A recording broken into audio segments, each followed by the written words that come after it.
Gen Home Connectivity Media Conference. My name is Lasco. It's an honor and pleasure to be your host today. So please, before anything else, wind me up the energy a bit. Of course, give yourselves a round of applause. I know a lot of you came from traffic. We're going to experience a lot of firsts today, so we want to make sure that your energy is up. We're in anticipation of what's to come.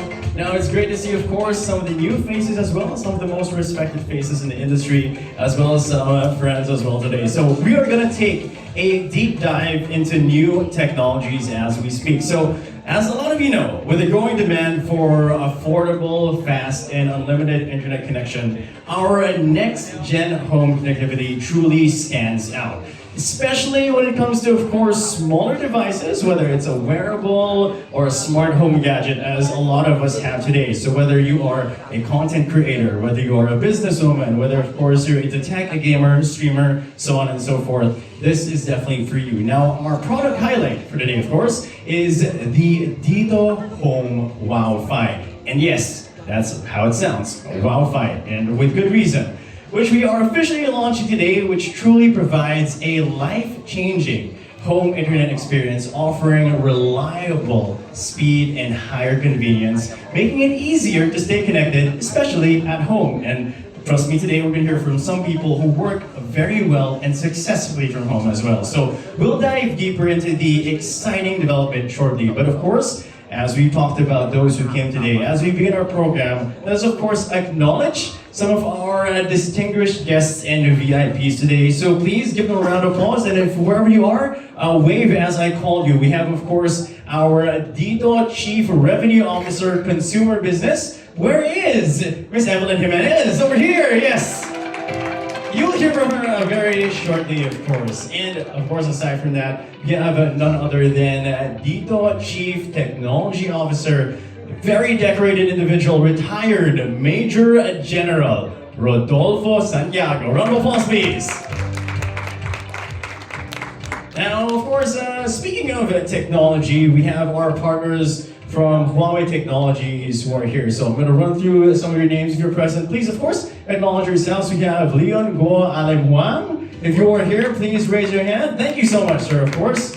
We have Michael Chen Ryan as well. Somewhere here in the crowd. There, thank you so much. And hopefully I'm saying your names correctly, of course. We have Meng Arthur Zhang. Thank you so much for joining us today, everybody. Now, we want to thank and honor all of you because you're making this day of firsts truly remarkable. You put all of this together. And of course, you're not just here to hear from me, but why don't we have this formal welcoming right now? So to welcome us all, of course, and share an overview about today's event, it is my honor and privilege, of course, to introduce our Chief Revenue Officer for Consumer Business, Miss Evelyn Jimenez. Thank you so much, Vince. Magandang hapon po sa inyo lahat. I apologize, my voice is like this. Okay, media friends, tech, telco, lifestyle and business, bloggers, digital influencers, partners from Huawei, and Dito attendees, a pleasant afternoon to all of you. Every few years, digital innovations come along that change the way we live. Our homes can now be enhanced at the speed of light. Home appliances are equipped with the latest smart features and the fast technology. These advancements transform the way we live, pushing us to veer away from old habits and make meaningful upgrades. And as we embrace this digital transformation, we come in as a young telco to help empower Filipinos as they usher their way in this new era of digital innovations. Today, we're very honored and excited to share with all of you our new life-changing home internet solution that we recently launched, and it's called Dito Home WOWFi. Dito Home WOWFi, the first RedCap Wi-Fi in the world for home usage powered by our true 5G technology. So later, our CTO will talk more about that. What is true 5G and what's RedCap versus SA or non-SA. This pioneering product is made possible through our strategic partnership with WOWFi Technologies. Thank you so much, guys. A global leader in 5G deployment. Together, we are dedicated to transforming the connectivity landscape, empowering Filipino households, and enriching their lives powered by our true 5G network. As you know, last year, we launched our first unlimited 5G broadband in the market. I hope you guys remember that. We promised and committed up to 500 Mbps of home internet speeds. And we aim to offer Filipino households inclusive, high-speed connectivity with no limits. With your immense support, we've successfully amassed over 100,000 subscribers and counting. This year, we're launching Dito Home WOWFi and this emerging technology to offer another option for Filipino households aspiring for fast and unlimited home Wi-Fi at a very affordable cost. Our goal remains to be the same. We want to make 5G more accessible to everyone, especially in underserved areas, by providing the right balance of 5G capabilities. What we see from our data is we still have more than 6 million households in the Philippines who don't have connectivity in their house. So definitely this product is for them. Again, this is not just another option. It's a bridge to a brighter future for Filipino households, offering greater reliability and convenience, thanks to its wireless advantage over traditional wired or fiber connection. Dito Home WOWFi empowers families to embrace the digital age, helping them connect, learn, and grow without barriers. Indeed, we can truly power the future of digital homes in the Philippines. Together, let us embrace the power of connectivity and pave the way for a brighter future for everyone. Thank you so much again, and please enjoy the rest of the program. Thank you, Ms. Of course, truly inspiring. We have a lot to look forward to. So, before we proceed to the next part, of course, I just want to see, you don't have to cheer or shout, you can just raise your hand. Who here likes evolution in technology? Evolution in technology, yes, yes, yes. Yes, I know you do. I know you do. We see it all the time. So, of course, that is why we are also here today. So, of course, thank you for your insightful remarks, Ms. Ev. We're one with you, of course, with how we eagerly look forward to these developments as well. And we are thoroughly committed to this revolutionary cause. Now, as we transition to discuss more about the recent milestones, as Ms. Ev just said, we'd like to welcome our next speaker. He's a very decorated individual. Our Chief Technology Officer, retired Major General Rodolfo Santiago.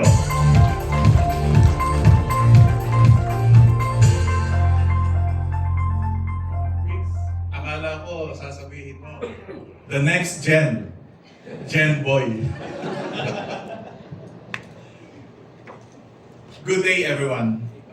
Before I will greet our friends, may I immediately correct our Chief Revenue Officer for Consumer, EJ, when she said that I will be the one to explain the technology. I will not. They, our distinguished panelist experts, will be the one to discuss the technology involved in the product that we're launching today. So, friends from media, partners from media, sabi nga kanina ni EJ, telco, techco, lifestyle, bloggers, influencers, our partners for Technology Huawei, my Dito teammates, magandang hapon po sa ating lahat. It's a pleasure to be here today as we introduce another milestone in Dito Telecommunities' commitment to bringing the future of connectivity to every Filipino home. At Dito, we believe in delivering the best possible service at a price that works for our consumers. From the very start, our media friends know this. No? We wanted better service, better products, at more affordable price points. We're excited to share how RedCap technology is revolutionizing the landscape of home connectivity in the Philippines. So, bakit dito? Bakit RedCap? Siguro ang pinakamagandang pwede kong maikumpara, no? Maglilipat ka ng something, equipment or whatever na kailangan ng sasakyan. Pwedeng gumamit ng truck, pwedeng gumamit ng pickup, pwedeng gumamit ng tricycle or kotse. Pero sa pagpili kung anong gagamitin mong platform, siyempre ang tinitignan mo, ano yung pangangailangan mong bubuhatin or ita-transport. Eh kung kaya naman ng pick-up, bakit ka mag-aarkila ng truck? Ganito namin tinitignan yung RedCap. Bakit kami pupunta at magbibigay ng isang produkto na providing the whole capabilities of a 5G technology when our customers, our clients, our home connectivity will only need a portion of that 5G technology capabilities. And by doing that, we drastically reduce the cost, not only of the equipment, but also the service. This breakthrough technology enables us to harness the power of 5G at significantly lower cost. RedCap, sometimes you will say, kung malaman nyo ano ibig sabihin ng RedCap, it's reduced capacity. Minsan, sasabihin natin, negative yun. Bakit nyo ni-reduce yung capacity? Yun lang yung kailangan talaga para maibawas natin yung cost ng service.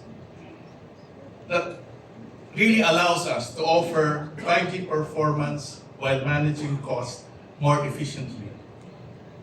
In fact, with our partner Huawei, dito's deployment of RedCap is one of the first, but the largest implementation of the RedCap technology. And it's here in the Philippines. This creates a huge opportunity for us to deliver a solution that meets the connectivity needs of homes at cost slightly higher than 4G. Kung yung kinumpara ko kanina, hindi naman kasi sa tricycle talaga yung bubuhatin mo. No? Kaya hindi pwedeng tricycle yung aarkilahin mo. Kailangan talaga pick-up. Yun yung RedCap. Nandun siya sa tamang-tamang positioning so that hindi naman siya masyadong maliit, hindi siya masyadong malaki, kundi nandun siya sa tama na angkop sa pangangailangan ng aming mga subscribers. Important to mention at this point that Dito was given an Open Signal Global Awards for 5G availability and download speed. At ito yung nandun sa back-end ng RedCap. Ito pa rin yung ibibigay sa inyo. The leadership in 5G availability and download speed, which no other operator in the Philippines has been recognized at this level so far. As with any other technology, there are always pros and cons. And I hope that for those that would like to be clarified on these pros and cons and the technology of RedCap and 5G, I'm hoping and I know that our panel experts would be more than willing and capable to address your questions later. We're confident that RedCap will reshape how homes access the internet, providing an affordable, reliable, and high-performance alternative to existing technologies. Thank you for your time and trust in Dito. Together, we are building the future of connectivity in the Philippines. Thank you very much. A big round of applause to Sir Chen Boy, who effectively joked earlier that he is the next Gen Boy. Of course, that applies to how we look about today. Now, he did touch upon something that we're all curious about, which is RedCap technology. Now, of course, we're going to hear from so many panelists and experts, and we're going to take a deeper dive into that right now. So to know more about this technology, we invited a tech expert who can share a few insights on our first, keynote speaker today, rather. We'll definitely touch on this today. And it is honestly an honor and privilege to introduce him. He is a friend to many of you, and he is, if I may say so, a pillar in the tech industry as well. Our first keynote speaker is the founder of the largest and longest running technology site in the Philippines. He is also a graduate of the Ateneo de Manila University with a degree in chemistry and computer engineering. Please all warmly welcome editor and founder of Yucatec, Mr. Abe Olandres. Good afternoon, friends. Thank you for having me. Thank you, Tito, for having me and allowing me to explain what 5G RedCap is. So, when we talk about 5G, a few things come to mind, ano? First, of course, remember nung nag-transition tayo from 4G to 5G, the promise of 5G is ultra-fast mobile internet. And this is what we saw. From the shift from 4G to 5G, dati around 10 to 40 Mbps. I remember around 48 Mbps yung promised sa 4G LTE advanced. And then now we have 5G and normal na yung 500 Mbps. So in theory, 5G does not only provide us with faster speeds, but also higher capacity. What does that mean? Dati, maybe in a single cellular site, there are around 100 people that can connect to the 4G network. But with 5G, it could be in the multiples of hundreds or even thousands. So, yun yung difference. 4G or 5G is 100 times more capable of driving traffic and providing a better network efficiency. In the past kasi, devices that rely on 4G LTE networks need to transition to 5G. Some really basic IoT devices, whether it's smartphones, smartwatches, CCTVs, webcams, and all of that. And the problem there is 5G was admittedly, when it started out, it was very, very expensive, right? Even the CPEs, the 5G routers were like more than 10,000 pesos to get that one. So it was very cost prohibitive. But there is still a need to transition from 4G to 5G. And RedCap addresses all that. What does that mean? 5G RedCap, or na-mention kanina ng Major General, means reduced capacity for RedCap. And how does it came about? 5G has actually 3 pillars, but later on I will explain to you kung bakit nagkaroon ng opportunity or gap that natap ni Dito. Actually, when they were talking about the first device that uses 5G RedCap, I remember a few years ago, I think kami ni Sir Art had a trip to Shenzhen, actually to the WOWFi Innovation Lab. And we saw a lot of 5G CPEs there. And I think this is one of them na nakita natin, ano? So, there are actually 3 pillars in the 5G technology. The first one is the one that all of us are really familiar about. It's called, technical term niya is enhanced mobile broadband. This is where yung mga 5G phones nyo, sisiw na lang yung 500 Mbps, 800 Mbps, di ba? Dati nalalang tayo sa Southeast Asia, ngayon, normal na yung 200 to 500 Mbps. And this is what we regular consumers are very familiar.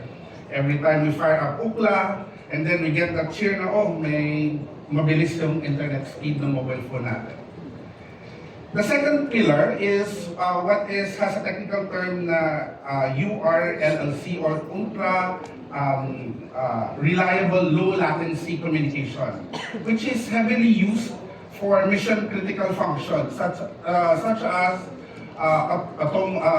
autonomous vehicles. We saw this demonstration actually in the WOWFi Innovation Labs in Shenzhen, China, wherein a lot of the autonomous vehicles are being driven remotely by 5G networks lang within a city.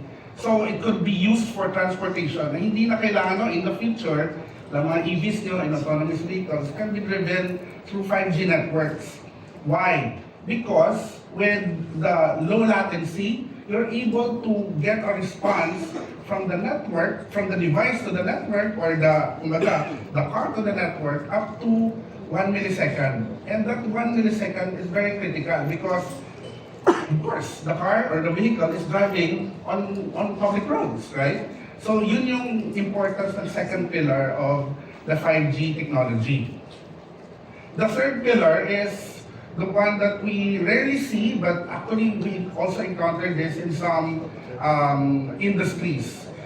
Uses low power for wide area deployments. I think the example that was shown to us when we visited China before was like a mining company can put up a ad hoc 5G network in the middle of nowhere. And meron 5G network doon, and all of the machines, all of the crushers, bulldozers, lahat no, are being remotely controlled by this low power 5G network. At the same time, I was also surprised that in a lot of the major ports, the international major ports, pag may nakikita kayong malaking container crane that picks up all of the container cargoes from the big ships back to the port, yung pabalik-balik na gano'n. In the old days, there were actually drivers. There were operators that climbed up to those towers to operate, to kumbaga, load and unload the containers. Now with 5G, with that technology, all those operators are hosted remotely na. Hindi na kailangan umakyat doon sa crane tower para i-operate yung machine because 5G technology allows them to have high precision operation of those devices. So, with these three, we now understand that ito talaga yung promise ni 5G when it came about. Where does 5G sit? No? So 5G RedCap sits in between all of these three pillars. Somewhere in the middle, in order to accommodate other use cases na hindi naman, katulad sa kanina sabi ni General na hindi naman talaga kailangan, sobra-sobra. Oo. That's why extremes tong mga features na to ng 5G. So RedCap allows other case uses that does not need very high-speed internet, that does not need ultra low latency response. So, ano yung mga gumagamit nito? Ang maisip ko na mga number one na gumagamit nito, I think na very familiar sa inyo would be our smartwatches. I'm sure some of you have seen or heard or used smartwatches ni Huawei and ni Samsung that has built-in eSIM and 5G powered na yan. And those, prior to the 5G powered smartphones, the connectivity of your smartphone goes through the connectivity of your smartwatches goes through the smartphone. But now, because may 5G eSIM na doon, directly na gumagamit ng mobile internet yung smartwatches nyo. Other examples may include video surveillance because hindi naman kailangan sobrang bilis yung internet or speed na kailangan ng mga devices. I think 5G RedCap is somewhere between maximum siguro niya is 150 Mbps for download and an upload of I think 50 Mbps. So I guess that's why ang average commitment dito for the WOWFi is 100 Mbps. Just somewhere in the middle now. So I've also seen this kind of technology being used in large factories wherein all the machines, all the line machines that assemble phones or assemble gadgets, they are interconnected by 5G. una nga naisip namin, bakit hindi Wi-Fi? Kasi mas ad hoc si 5G, ang bilis niyang i-deploy. And it allows machines to communicate with each other within a factory building or across several buildings in a factory complex. So, we're starting to see a couple of smartwatches na may 5G network. Samsung, ganon, and Huawei come to mind. Because of this requirement, hindi naman very complicated. And that's why 5G RedCap is the ideal technology. It offers yung required features ng IoT devices, but it's not very expensive in terms of power, in terms of data, and overall in terms of cost. So this provides a less expensive transition for devices or IoTs to move to 5G from 4G. Likewise, the cost of connectivity will be more affordable compared to highly demanding capabilities of 5G. And that's why between the first generation of the WOWFi, which promises 500 Mbps, that uses the high-speed network. And then, itong WOWFi uses the RedCap network, kumbaga. So it taps into a frequency or a network wherein wala kang gumagamit. Sayang yung network na to, yung frequency na to. So it's a good idea because I remember we did the review of the WOWFi 500 Mbps, and we looked around within a kilometer you will get the 500 Mbps, and as you move away from a cell tower the speed reduces. So the RedCap technology allows all these Wi-Fi routers to be operated at their promised speed, maybe way further, maybe 3 or 5 kilometers away from the tower, depending on the configuration of the the network. On the contrary, it perfectly fits the need for specific case uses. Katulad ganito ng WOWFi.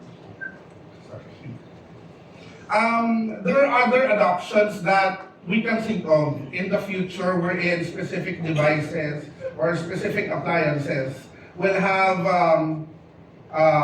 the direct use of the 5G network.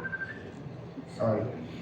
We'll see more case uses, more of IoT or devices that will take advantage of 5G RedCap. Because there's a huge gap, and that gap needs filling. And I don't see any reason why 5G RedCap cannot address them. I hope I give you a really simple explanation of how 5G RedCap fits into the whole picture. Thank you and good afternoon.